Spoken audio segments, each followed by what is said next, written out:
Hello, my all dear friends. I'm Professor Neeta Gaikwad. Welcome in our free education channel, English Master. Dear friends, today we are going to continue our tense related lecture.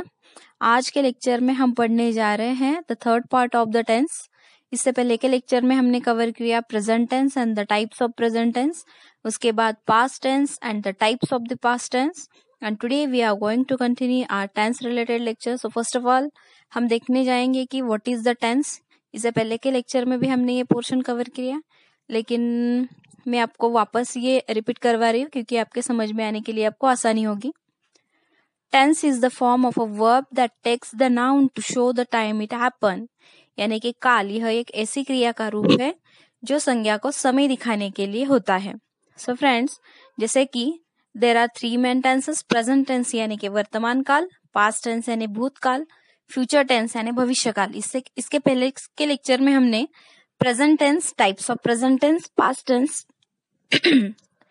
Types of past tense cover किया.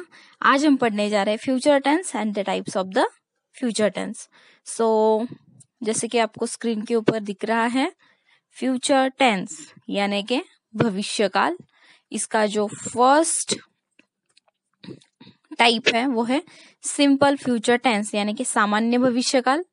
The definition of the simple future tense is the action और state that will happen in future, और in other words action which have not occurred it is called future tense. इसका मतलब हम जानेंगे, आने वाला पल जब तक नहीं आता है उसकी निश्चितता सदैव अनिश्चित बनी होती है, उसे हम भविष्य काल कहते हैं.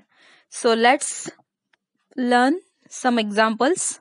जैसे कि स्क्रीन के ऊपर दिख रहा है, the first one is I shall visit the school tomorrow. यानी कि मैं कल स्कूल का दौरा करूंगा.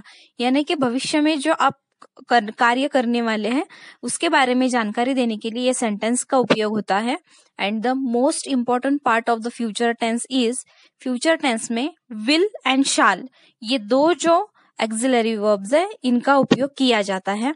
सो सेकेंड सेंटेंस पढ़ेंगे, I will complete the work यानी कि मैं काम पूरा करूंगा या फिर मैं काम पूरा करूंगी. इसी तरह से नेक्स्ट हम कुछ एग्जाम्पल्स पढ़ेंगे. She will agree if you ask her nicely. यदि आप उसे अच्छी तरह से पूछेंगे तो वह सहमत होगी. ही विल प्ले क्रिकेट, वह क्रिकेट खेलेंगे. सो डियर फ्रेंड, जैसे कि हमने पढ़ा कि फ्यूचर टेंस यानी भविष्य काल, भविष्य में होने वाली घटनाओं के बारे में अगर हमें बताना है, भविष्य में अगर आप कोई कार्य करने वाले हो उसके बारे में अगर आपको बताना है सो आप फ्यूचर टेंस का इस्तेमाल करेंगे. इसमें हमने पढ़ा सिंपल फ्यूचर टेंस यानी कि सामान्य भविष्य काल. And the most important part of the future tense is shall and will. These are the most important auxiliary verbs which we are using in future tense. So next पढ़ेंगे, the second type of future tense is future continuous tense यानी कि अपूर्ण भविष्य काल. The definition is, future continuous tense indicates that an action is going on current time and is not being completed. यानी कि यदि वाक्य के अंत में रहा होगा, रहे होंगे, रही होंगी आदि से हो तो उसे अपूर्ण भविष्य काल कहते हैं. सो हम कुछ सेंटेंसेस पढ़ेंगे. I will be writing a report यानी कि मैं एक रिपोर्ट लिखूंगा. He will be coming here यानी कि वह यहाँ आ रहे होंगे. नेक्स्ट कुछ एग्जाम्पल्स पढ़ेंगे. I will be buying a new cup यानी कि मैं एक नया कप खरीदूंगा या फिर मैं एक नया कप खरीदूंगी. Next, will he be waiting for me यानी कि क्या वह मेरा इंतजार कर रहा होगा. जैसे कि फ्रेंड्स अभी हमने पढ़े कुछ एग्जाम्पल्स, वो है फ्यूचर कॉन्टिन्यूअस टेंस के एग्जाम्पल्स यानी कि अपूर्ण भविष्य काल. यानी कि कोई क्रिया अगर होने वाली है भविष्य में तो वो क्रिया अभी तक हुई नहीं है, होने वाली है, ऐसे जो दिखाने वाले सेंटेंसेस है उसे कहते हैं future continuous tense. The third part of the future tense is future perfect tense यानी कि पूर्ण भविष्य काल. The future perfect tense indicates that the action is already completed. यानी कि यदि वाक्य के अंत में चुका होगा, चुके होंगे, चुकी होंगी आदि से हो तो उसे पूर्ण भविष्य काल कहते हैं. यानी कि कोई क्रिया अगर भविष्य में पूर्ण हो गई है तो उसे फ्यूचर परफेक्ट टेंस यानी पूर्ण भविष्य काल हम कहेंगे. कुछ सेंटेंसेस हम पढ़ेंगे जैसे कि स्क्रीन के ऊपर आपको दिख रहा है, they will have enjoyed party, उन्होंने पार्टी का आनंद लिया होगा. I will have taken my breakfast, मैंने अपना नाश्ता ले लिया होगा.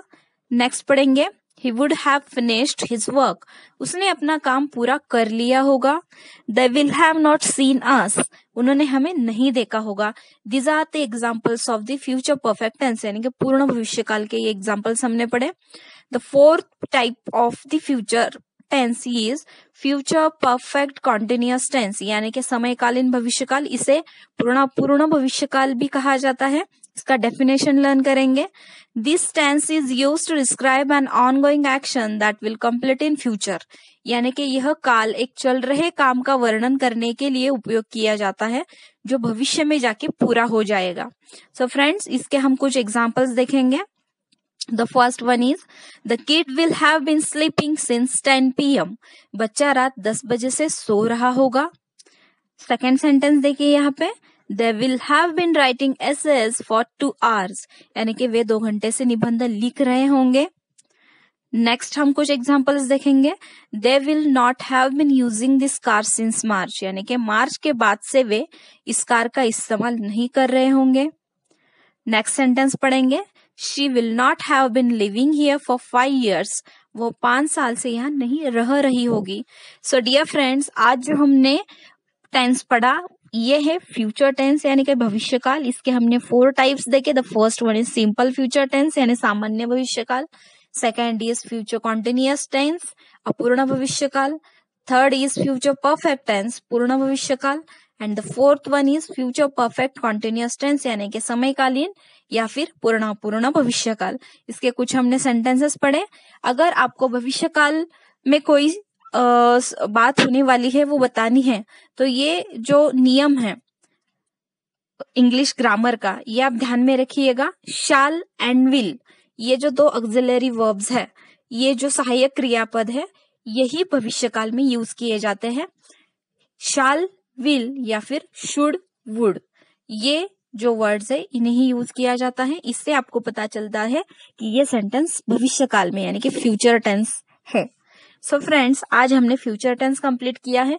जिस तरह से मैंने आज आपको फ्यूचर टेंस के बारे में बताया उसी तरह से इससे पहले के लेक्चर्स में मैंने present tense, types of present tense यानी कि simple present tense, present perfect tense, present continuous tense, present perfect continuous tense, उसके बाद past tense, simple past tense, past continuous tense, past perfect tense and past perfect continuous tense, ये हमने पढ़े हैं.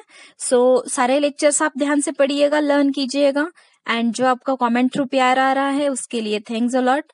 आई am really appreciating your love and support for the English Master channel. And dear friend, जल्द ही मिलते हैं.